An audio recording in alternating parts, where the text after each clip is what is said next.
الحبة المعجزة اللي هتطول شعرك وتوصله للأرض. طولت شعري في أسبوع واحد بس بعد ما قصيت شعري وما كانش عايز يطول خالص. واحدة بخيلة جدا قصيت لي شعري، النتيجة بجد جهنمية. هيطول معاكي الشعر وكمان ينعم الشعر جدا جدا وبيملى الفراغات وبيعالج الصلع والصلع الوراثي. وكمان لو عندك فراغات في مقدمة الشعر، الحبة المعجزة دي هتخفيها تماما. تعالوا بينا نشوف الوصفة، وبجد لو ما شفتيش الفيديو ده للآخر هتندمي ندم عمرك، لأن كل الوصفات اللي بعملها معاكم اللي انا جربتها وجابت معايا نتيجه اللي بنزلها ليكم. لو ما جابتش نتيجه مش بنزلها نهائي. تعالوا اقول لكم تجربتي مع الوصفه دي وازاي فعلا طولت شعري في اسبوع واحد بس. يلا بينا نبدا ونقول بسم الله. اول حاجه يا حلوين هنحتاجها النهارده وهو التمر، وطبعا كلنا عارفينه التمر، وده بيكون شكله اهو. تمام. انا محتاجه دلوقتي هاخد 3 تمرات. انا محتاجه التمر بالنوى اللي فيه كمان، يعني مش هحتاج التمر بس. هبدأ دلوقتي ان انا هاخد كده اهو، هاخد هنا النوى بالشكل اللي انتوا شايفينه ده. عايزه اقول لكم ان نوى التمر ده اصلا من اجمل واحلى الحاجات اللي انت ممكن تستخدميها لكل حاجه، للشعر وللرموش وللحواجب، تحفه بجد. هبدأ اخد كده النوى فقط اهو، والتمر ده انا لسه محتاجاه وهقول لكم بقى هنعمل بيه ايه. بعد كده هجيب معايا معلقه من الكزبره الناشفه، بس هاخد معلقه تكون مليانه بالشكل ده، ودي طبعا الكزبره اهي. هاخد كده معلقه تكون كبيره، دي معلقه صغيره، فهاخد كده معلقه هرميه تكون كبيره. بعد كده هحط عليهم كمان يا بنات معلقه من الروزماري او اكليل الجبل. لو ما عندكيش تقدري تستغني عنه، مفيش اي مشكله. الروزماري عشان النوى بتاع التمر والكزبره بيدوكي نتيجه هايله جدا جدا للشعر، ولكن الروزماري معروف بجماله الخارق لتطويل الشعر. فانا هضيف كده، حتى لو هو عندك قليل هتاخدي منه فقط نص معلقه بالشكل ده. وبعد كده هبدا ان انا اضيف كوبايه من الميه كده، ودلوقتي هرفعهم على النار لحد ما يغلوا مع بعض لمده 3 دقايق او 4 بعد الغليان، وهبتدي انزلهم تلاقي الميه غيرت لونها. وهقول لك بقى هنستخدمها ازاي، ونشوف الوصفه التانية اللي هنعملها بالتمر دي بقى اللي هتنبت عندك فراغات الشعر، واقول لك دي هنستخدمها ازاي.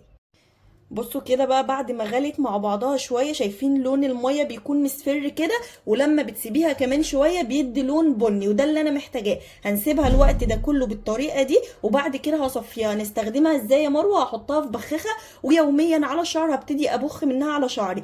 نقدر ما نغسلهاش، يعني الناس اللي في الشتاء طبعا متضايقين ان احنا هنبتدي ان احنا نغسل الوصفه كل ما نحطها. لا، الوصفه دي يا بنات لو حطيتيها او رشيتيها على فروه راسك مش هتحتاجي ان انت ان انت تغسليها عادي، مفيش مشكله. ممكن تفضل على شعرك يوم واثنين وثلاثه، مفيش اي مشكله. بس طبعا الافضل ان احنا نغسل شعرنا 3 مرات في الاسبوع. طيب تعالوا بينا بقى اقول لكم دلوقتي ازاي هعمل حاجه تقوي شعري جدا وتقوي بصيلات شعري، ولو شعري بيقع او ما بيطولش اساسا هقول لك تعملي ايه.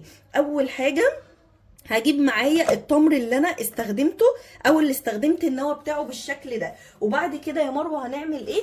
هجيب كمان القرنفل او المسمار، وده طبعا موجود في كل بيت وتقدري تجيبيه من عند العطار، وده بيكون شكله. هاخد منه معلقه كده، يعني اكتر من 20 واحده كده من القرنفل بالشكل ده اهو. اخدت كده كميه لان القرنفل ده اساسا حارق، يعني هو الماده بتاعته بتحرق، او لو انت اصلا شربتيه هتحس ان هو فيه حرقان كده شويه، بس نتيجته للشعر تحفه فوق الوصف بجد. بعد كده الناس بقى اللي بتعاني من مشكله الشعر الابيض حتى وهم صغيرين، الشعر الابيض ده في ماده الميلانين ناقصه من شعرك، فنبتدي ان احنا نستخدم ايه؟ بتزود ماده الميلانين، وهي حبه البركه. هبدا ان انا استخدم حبه البركه مع الوصفه بتاعتي تديكي نتائج حلوه قوي قوي. هبتدي ان انا اخد كده معلقه من حبه البركه بالشكل ده. طيب بعد كده يا مروه هنعمل ايه بقى؟ هتجيبي لي زيت زيتون، والافضل بقى زيت زيتون يكون بكر معصور على البارد، او زيت زيتون انتي عارفه مصدره يكون حلو جدا. هبدا ان انا اعمل ايه؟ هنزل كده على الخليط بتاعي بالشكل ده بفنجان كبير من زيت الزيتون. بصوا شكله اهو. بعد كده هعمل ايه يا مروه؟ هبتدي اغطي البرطمان بتاعي، هقلب. هقلب كل المكونات كويس بالشكل ده اهو.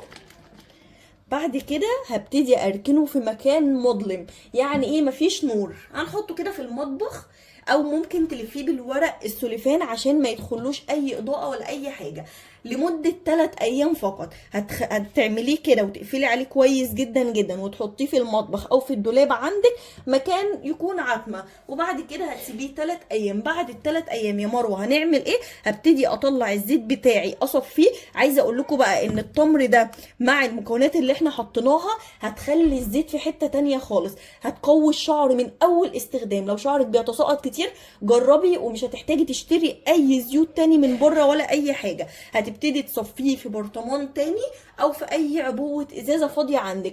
طب يا مروة لو انا عندي زيوت تانية غير زيت الزيتون، بس زيت الزيتون برضو حطيه، عندي زيوت تانية بقى للشعر ممكن اضيفها. ايوه ممكن تضيفيها، زي زيوت ايه يا مروة؟ زيت الجرجير، زيت اللوز الحلو، اي زيوت اتكلمنا عنها قبل كده، وزيت الصبار وزيت الخروع، كل ده تقدري تضيفيه على الخلطة دي بتاعتك وتحفظيه، وبعد كده شوفي بنفسك النتيجة هتكون عاملة ازاي. وبس كده، ودي كانت وصفتي النهارده، سهله وبسيطه ومكوناتها كلها باذن الله تكون متوفره عندك. وحتى لو مش متوفره فانتي هتحتفظي بكنز عندك في البيت هتعمليه، مش هيكلفك مبالغ خالص. لايك وشير لو عجبتكم وصفاتي، وانا طبعا مش بنزل لكم اي وصفه غير اللي انا جربتها. بحبكم في الله، باي باي.